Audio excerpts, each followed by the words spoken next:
If you just want to get us started here. Okay. Good afternoon. Thank you all for being on here. Big day for our program. Before we go in detail about our class, I want to recognize really the coordinated effort today between our recruiting staff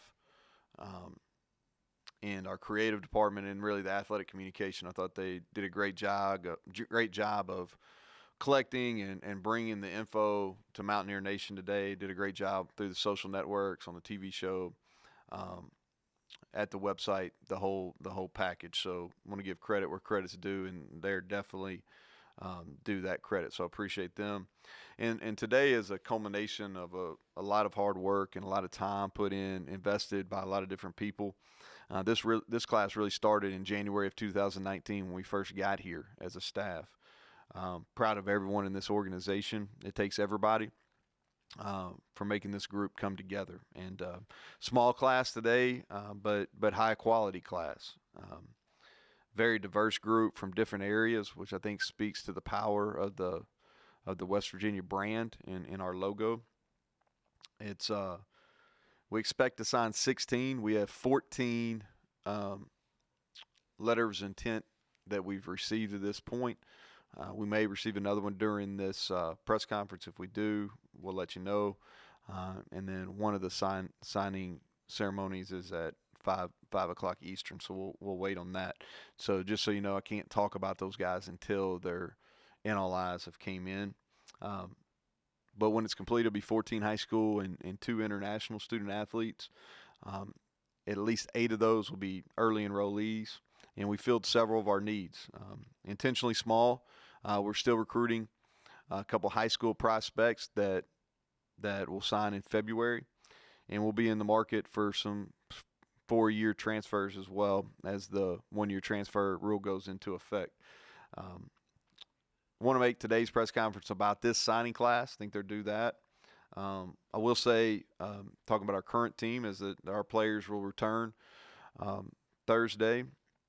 Weather willing, we'll test and find out our bowl destination and our bowl opponent on Sunday, and then we'll prepare to play and finish strong. And we will have a bowl press conference early next week to talk about that and give you all the information. So with that, I'll open up questions. Okay, thank you, Coach. We'll start today with Greg Hunter. So Neal, you mentioned needs. So start with that. When 2019, even 2020, would you identify as needs, and how'd you feel them? So I think we're always going to try to put numbers in our offensive line and our defensive line, and we'll continue to add to those numbers as well. If you look at our O-line, we added Jaquay Hubbard, so he's really another one that was here during the fall.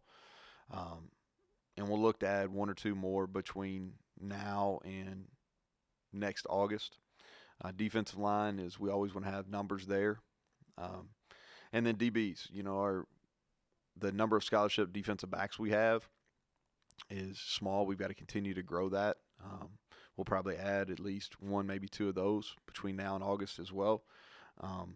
Running backs, that was we needed to hit. And that's the plan. Can't talk about those just yet, but that's the plan. The one area that we haven't addressed that we do have on our roster is at linebacker, and we hope to do that, over the next couple months. And so that's kind of the thought process on that, Greg. Next is Keenan Cummings.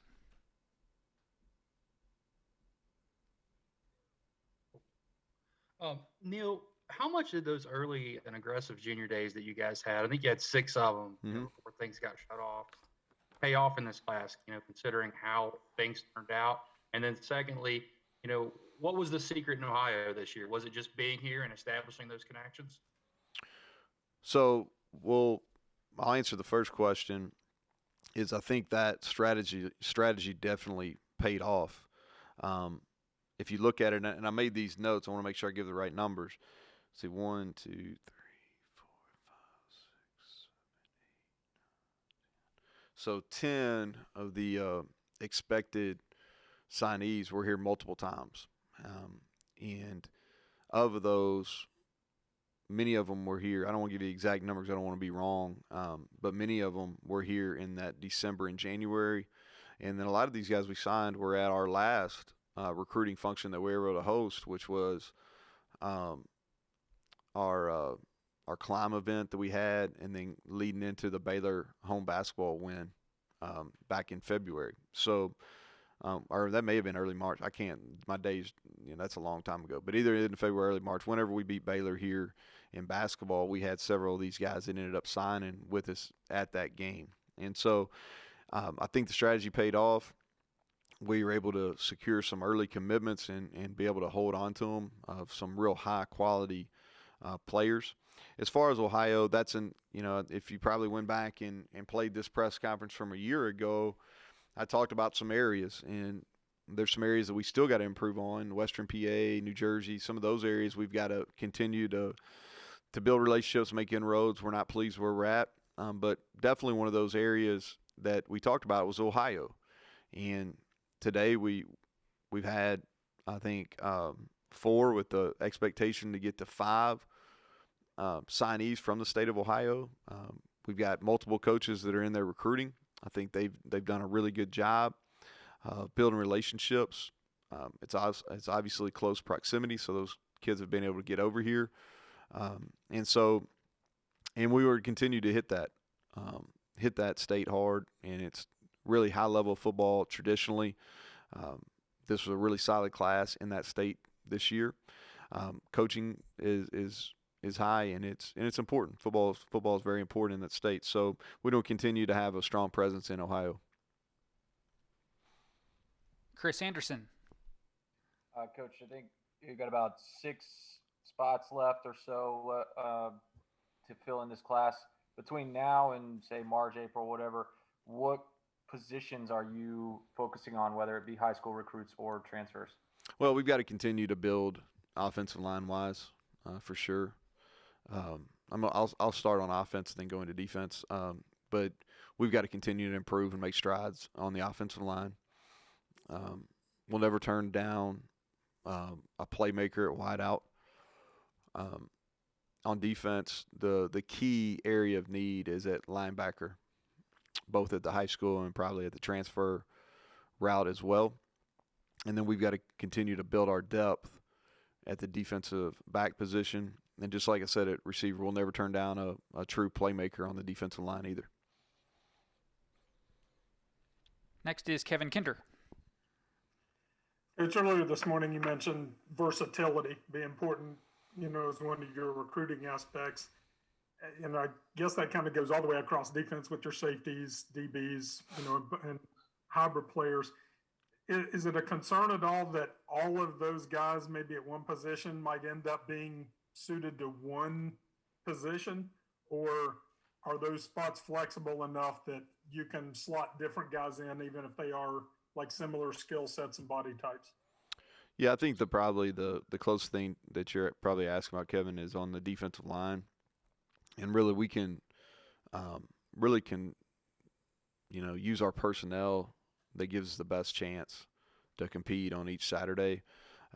We just felt like that we needed to get bigger on the defensive line. We needed to get longer, and we felt like those guys. And a lot of times what happens is their body really determines what position they end up being, and so a couple of different things can happen when they get into a program, a collegiate strength conditioning program, collegiate nutrition program. You can either lean up and thin out a little bit and get stronger and more explosive, or you can bulk up. And a lot of times you don't know, especially these kids are 17, 18 years old. You don't exactly know which way their body's going to go. So I think you try to sign guys that have the athleticism that you're looking for, have the toughness that you're looking for, that love football, and then however their body determines and how their body grows, and that will in turn determine what position they end up playing when they're ready in college. Cody Nesper. Hey, Neal. I was just wondering, you mentioned the 2 Europeans. What's it like recruiting those guys? I'm sure there's unique challenges. And then it seems like there's not a lot of schools that really try for European players. Well, I think it's kind of the next frontier, so to speak, in recruiting. I think everybody's kind of in trial run on this. Really, we're in year 2. We signed one international player a year ago, and in traditional times he would be a redshirt. So I think it's too early to speak on where he's at. Obviously, we had 2 very productive Canadian players this year, in Akeem Messidor and Alonzo Adai, and we'll continue to really recruit Canada hard. I think that's, if you look across college football, several Canadians, deservingly so, are getting a lot of attention and playing well. And I see more and more in the NFL, and they've always played football at a high level at the CFL as well. And then we signed 2 internationals. You know, Victor was here at camp. He's been here a couple times, so but he went through camp. We have a relationship with Brandon Collier, who runs PPI, who does camps and coaches across Europe. He had a group that went to multiple camps. He came through here. Physically mature kid, ran really well. I was really pleasantly surprised with his football intelligence. And, you know, he's a guy that we're excited about and had a live eval on. And then Edward was a guy that we thought was going to be really close to being able to come and help us in the fall, but due to the pandemic, we couldn't get the necessary paperwork done. So he'll join us in January, but a big, strong, physical guy that can bend. And so we felt like that both these guys were really good fits. And I think our experience with this screen went, I don't know if they can still see me or not. I'm sorry about that. But how this goes, you know, we're kind of in a trial run. So if the kids that we've signed, if they pan out, I think you'll see West Virginia be more active internationally, and I think there'll be a trend across college football. Next is John Antonic. I have 2.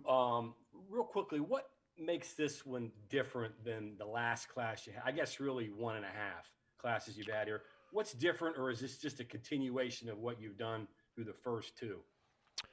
Well, so I'll answer this kind of in multiple ways. I think this is the first opportunity we've had relationship-wise during traditional cycle, you know, whatever it is, 2-year run where you recruit guys. Now, our initial plan when we started this, you know, kind of building this class going back to January of 19, we felt like this would be a class that we could really make a splash nationally. That was before the transfer data or transfer rule went into place and all that kind of stuff. Because the one thing that we're really missing is is we're really able to make a significant difference in game momentum on guys when they come on campus, because a lot of times what they see is better than what they expect, and then they're able to feel, whether at a home football game or a home basketball game, the real presence of our fan base. And so when you take out the ability to come here and experience our fan base, that was something that was detrimental to our class as far as being able to touch some guys that maybe hadn't been here before. And so as we got into that and we started going through the difficulties during the pandemic, and I think kudos to our group, they did a great job virtually, but there's just some things that you can't do virtually that you can do in person. So as we did that, the one-time transfer rule was going through, and we just felt like it was the best way to continue to build our program was to stay, rather than reaching for guys or signing guys that we weren't real sure who they were and what they were about, is just to keep the number low. And I'm still proud of the group that we got. I think if you look at quality, some of the recruiting services, they want to add all your signees so you get credit for the more signees you sign. And I get that, but I think there also probably needs to be another metric where you look at, regardless of number, what's the overall rate of the kid that you sign. And I think if you do that with this group that we have, it's going to match up really favorably in our conference and across similar programs across the country. And so that I'll say that. But this is a group that we definitely know. One of the major differences between a year ago is we were waiting on 3 or 4 kids to really make decisions going down to the final day, final hour. So there's probably more excitement. which is probably more fun if you're covering it, not as much fun if you're living it. And so, and a lot of those guys that we got right at the end too were guys that made contributions and are going to be significant players here in the future. But that's probably the difference. John, did that answer your question? Yeah. And the second thing I have here, and this is kind of a follow-up to what Keenan asked about Ohio. Where does the Big 12 brand resonate with kids that you're dealing with in Ohio? And did maybe the success that Cincinnati's had filling in and maybe even Iowa State getting kids from Ohio, did that have any impact on what you've done there in the state? No, I just think it makes geographical sense. What we're trying to do is within a 6-hour radius of Morgantown, do a really thorough job. I think that we signed a great player from here in state. We signed a great player from the DMV area. And then we signed guys from Ohio that we think have tremendous potential. And it's an area that I became familiar with when I was at Kentucky, and we really recruited it hard. And I have I have a respect for football in that state and how it's coached and how it's played.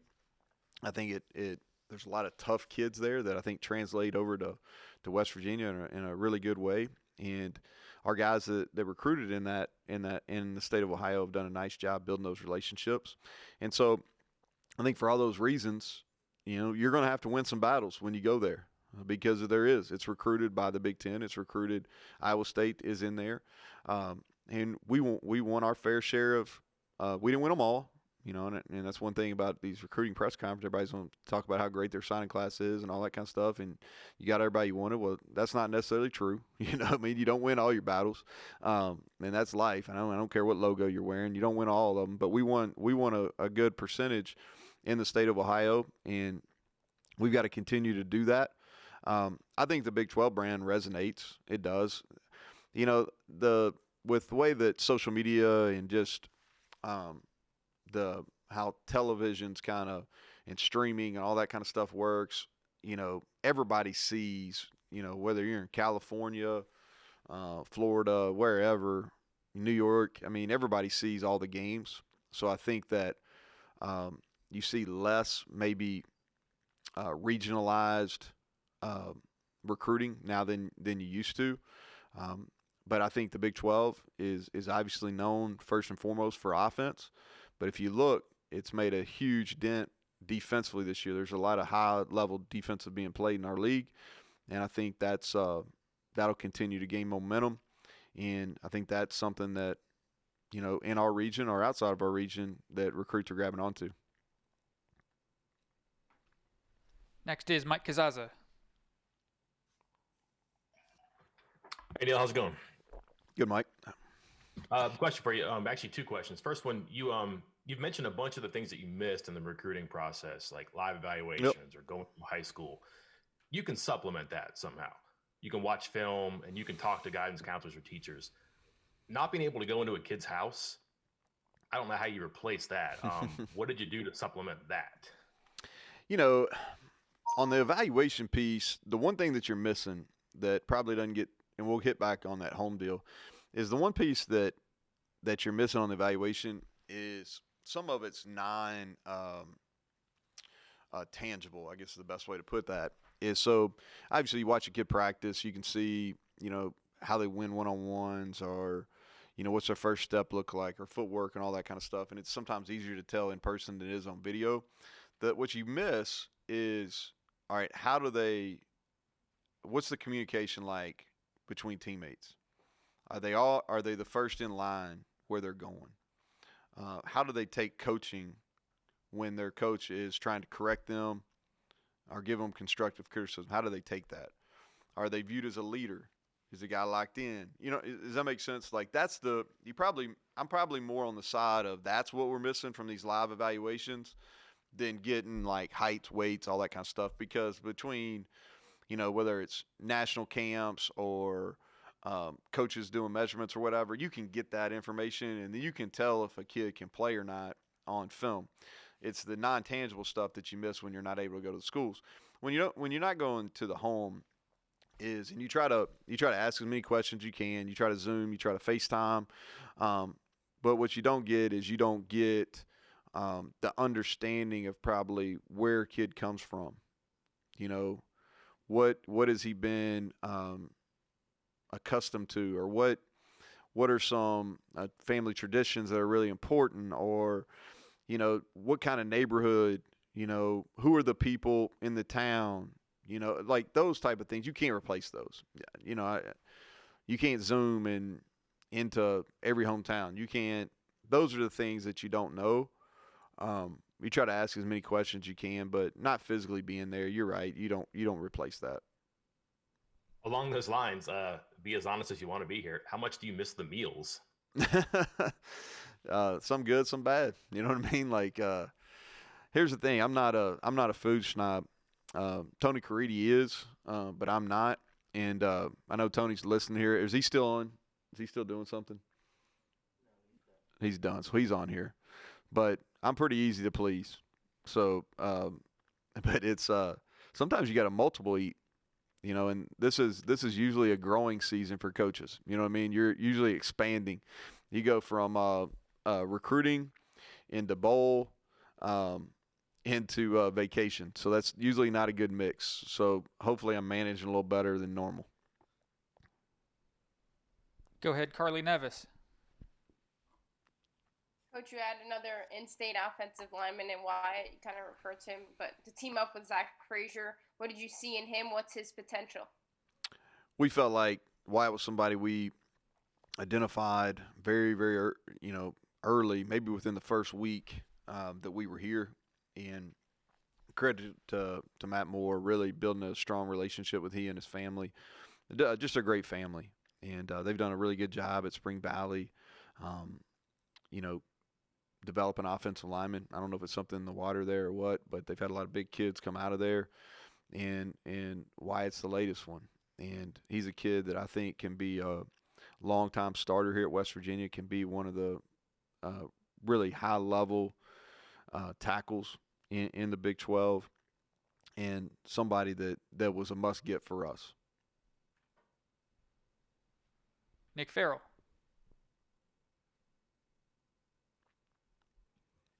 Coach, on a similar note, are you pleased with where you guys are in terms of relationships within the state? This is the second year in a row that you guys have inked the top recruit in the state. And I guess as a follow-up to that, has the success of some other in-state guys, specifically the Stills brothers, changed what you're sensing from the perception of the program? Yeah, I think relationships are always work in progress. I don't know if regardless what relationship you're in, whether your wife, kids, whatever, I think everything's kind of a work in progress. So you always want it to continue to build and improve, and that's the way we look at it with our high school coaches. I thought for the first, 12, 13 months we were here, we were able to visit a lot of those high schools. We were able to get a lot of those high school coaches and top student athletes here on campus. We haven't been able to do that in the last 8, 9. So I look forward to the day when we can do that, and that's when you can really continue to evolve your relationships. This was a tough year for West Virginia high school football just because of the virus and being on again, off again. I'm glad that the coaches got to coach. I'm glad the players got to play some. I know they were disappointed they didn't get to finish. I understand that. But that's been the case everywhere. But that's going to continue to be a focus of ours, those relationships. We're going to continue to try to keep the best talent here in West Virginia home, and that's always been our intention. We'll go to Michael Sussman. You signed a couple of tight ends in this class. We saw O'Loughlin utilized in the offense a good bit this year. Was there a conscious effort in recruiting to expand the role of that position in the offense moving forward? We just got to get more depth. We went into that game at Iowa State with due to some COVID-related issues. Really, Mike was the only tight end that was physically ready to play in that game. And so I think if you want to be able to run the football and have a solid play action passing game, then the tight end's got to be a critical component. And I think if you look across college football, those are guys that are very key. And, look at the two teams playing in the Big 12 championship. Oklahoma has 2 high-level tight ends, and then a kind of an H-back all-purpose guy that plays the role of a tight end, and that gives them a ton of versatility in their offense. We talked in depth about the length and the size and the versatility that the 3 and 4 tight ends that Iowa State has, what that allows them to do. And so we want to continue to add to that room. We want to add guys that have different qualities as far as being a blocker or pass catcher, and we're able to do that in this class. Back to Greg Hunter. So, Neal, obviously, amidst the pandemic, there are tons of recruiting issues, but I think in the summer you said you thought there'd be a lot of decommits, not necessarily for you, Mm-hmm. just but across the country. Did it, in the end, for you guys, it maybe go smoother than you were initially concerned? Yeah, and I made that comment, and probably with not enough foresight, really, Greg, honestly, because maybe I wished more than, but my hoping was that the recruiting would get back open, and we would be able to host official visitors, and our coaches would be able to go off campus, and that never materialized. So I think if that did materialize, I think you would have seen a record number of decommits. Now, there was still a large number. I don't know what the percentages look like. It wasn't anywhere near what I thought it would be because the in-person recruiting never did open back up. But when I made that comment, I probably just didn't have the foresight to understand how long this was going to last. And we'll finish up with Keenan. Go ahead, Keenan. Hey, Neal, Davis Malger obviously can play both sides of the ball. Is that going to be a kind of a fight to see where he starts out, or do you have a plan for him when he first gets here? Yeah, he had a tremendous year playing receiver at Cocoa this year. Huge explosive plays. But we really think that his future at the next level, and maybe even the level after us, is going to be in the secondary. And so that's where we're going to start him. Now he gets here, and he may be a guy that can do both. So those are special guys. He definitely has speed to do that. But that was a huge get for us. Huge get. He had a lot of interest coming down. And good family. Mom ran track at Troy actually, and that's where he must have got a speed from her because he can really fly, and I really like how he's evolved as a football player throughout his high school career. Okay, Coach. Thank you very much. Appreciate it. Okay, thank you all. See you next week.